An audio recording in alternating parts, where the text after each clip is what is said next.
You feel it before you measure it. The subtle slowing, the slight stiffness in the morning, the way recovery takes longer than it used to, the creeping fatigue that no weekend seems to erase. And somewhere in the back of your mind, a quiet narrative begins to form.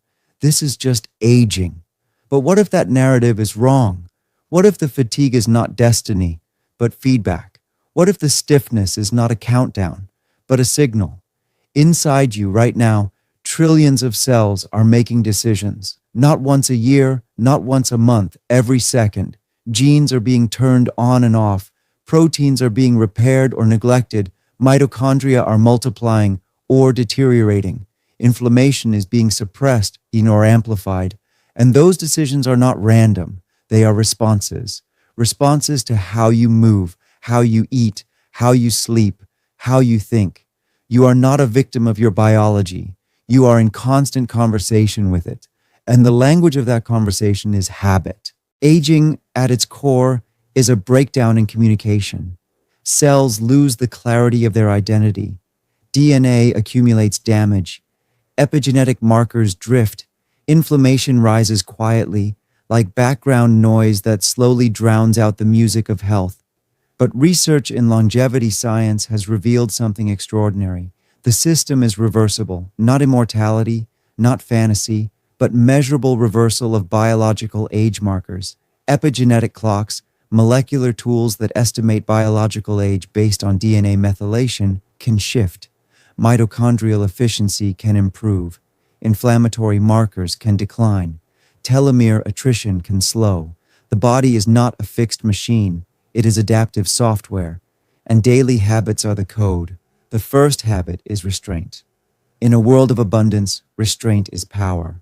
When you constantly feed your body, breakfast at 7, snack at 10, lunch at 1, coffee with sugar at 3, dinner at 7, dessert at 9, insulin never fully drops.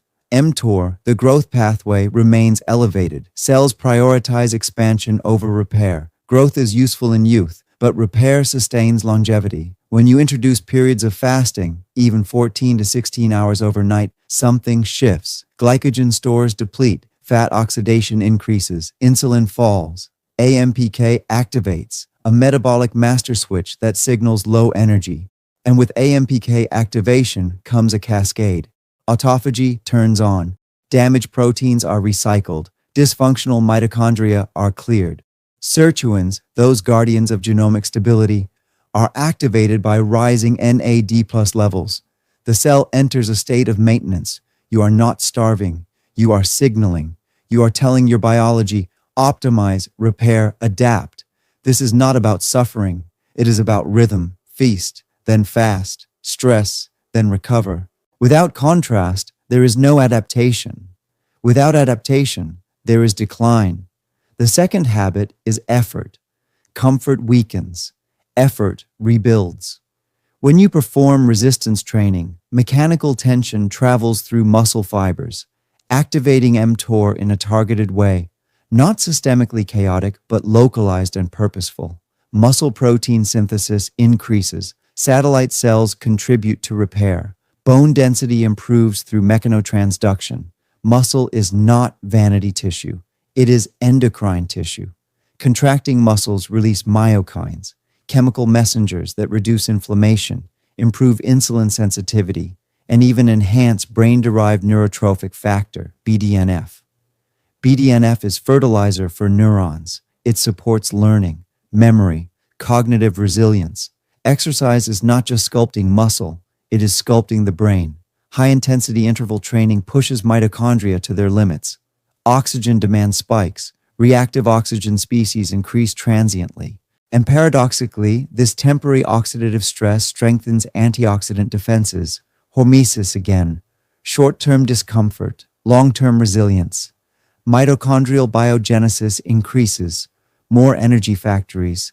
Greater metabolic flexibility. Biological youth is not the absence of stress. It is the ability to respond to stress. The third habit is light discipline. You wake up and reach for your phone. Blue light floods your retina before the sun ever does. Cortisol rhythms shift. Melatonin suppression extends into the night. Your circadian clock embedded in the suprachiasmatic nucleus of your brain, relies on morning light to anchor the day.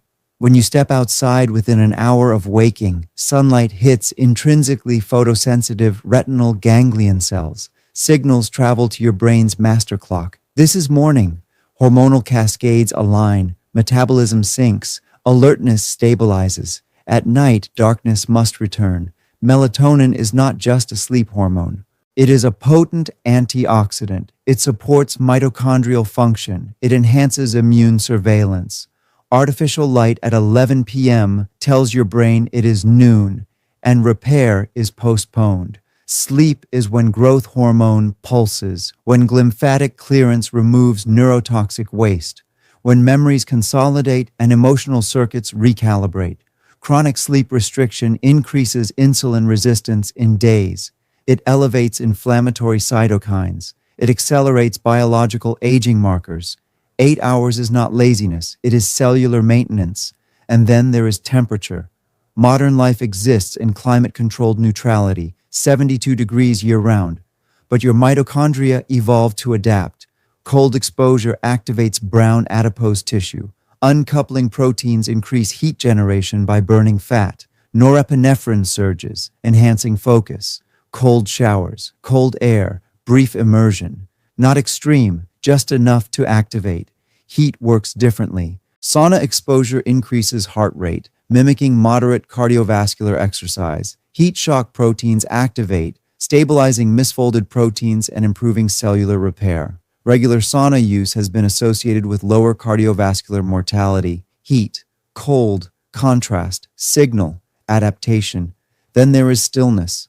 Chronic psychological stress elevates cortisol persistently. Short bursts are adaptive. Chronic elevation suppresses immune function, increases visceral fat accumulation, and disrupts sleep. Meditation alters gene expression linked to inflammation. Slow breathing increases vagal tone, enhancing parasympathetic dominance. The nervous system shifts from survival to restoration. You cannot biohack your way out of chronic chaos. Calm is biological leverage. Connection matters too. Loneliness correlates with increased mortality risk comparable to smoking. Social interaction modulates oxytocin. Oxytocin reduces stress reactivity. Immune function improves with belonging. You are not designed to age alone. Purpose extends lifespan, not metaphorically, statistically. Individuals with a strong sense of meaning show lower inflammatory markers, improved cardiovascular outcomes, and reduced cognitive decline. Purpose drives movement. Movement drives adaptation. Adaptation preserves youth.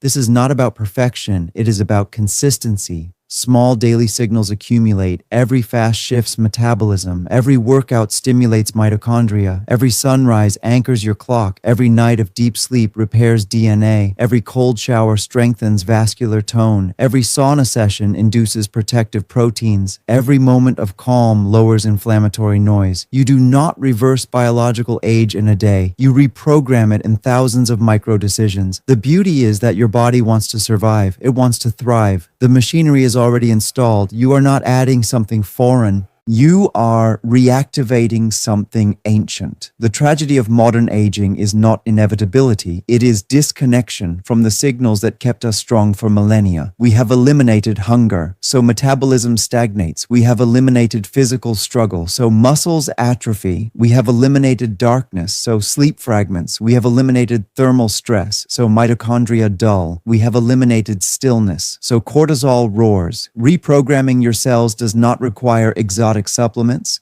It requires restoring contrast, effort and recovery, light and dark, heat and cold, feeding and fasting, stress and calm. Biological age is not a fixed number.